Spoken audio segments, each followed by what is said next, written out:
This particular model has done 65,000 miles, so it's definitely worn in.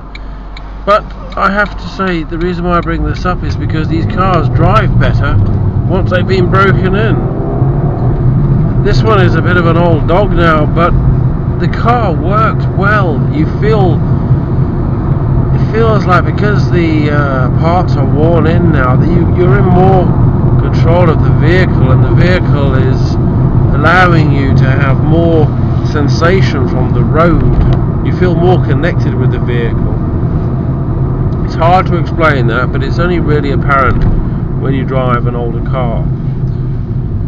The layout of the interior of this car is pretty simple. It's nice and elementary. It's one of those cars that you can, well, effectively operate the buttons and stuff whilst driving without being confused.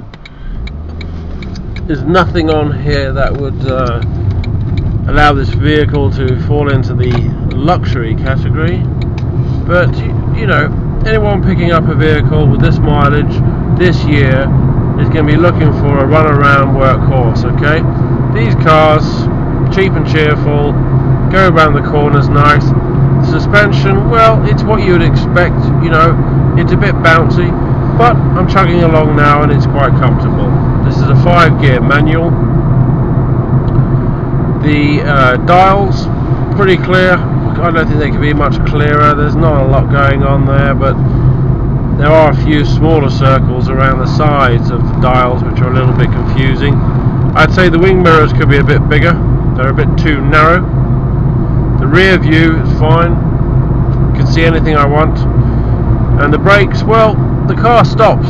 I can't say you've really got the control of the gradual pressure like you would with a more advanced car, but this car stops. It does what it says on the tin.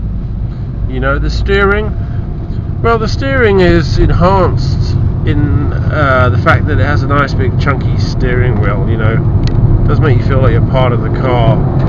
Acceleration wise, well, it's minimal, but this car is more than capable of being driven on the motorway. And I use the motorway as a reason because I would quite comfortably overtake a lorry on the motorway in this car. Now we're going to do a 0 to 60 test here, just to give an idea how quickly this car will accelerate to 60 as an older car. It is by no means going to be done with wheel spinning, but we will be doing this within the laws of the land. But I will demonstrate to you now what sort of acceleration you can expect from a vehicle like this, of this sort of age. And there's 60 now. So if you want a cheap run around, you know, you can't get much better than this. Okay, it won't last you long. There will come a time when you've got to send it to the scrap yard because it just will not be economical to have it repaired. But these cars do what they say on the tin. They're durable, they have a shelf life, but you might as well grab one cheap and enjoy it while you can. Maybe as a secondary vehicle.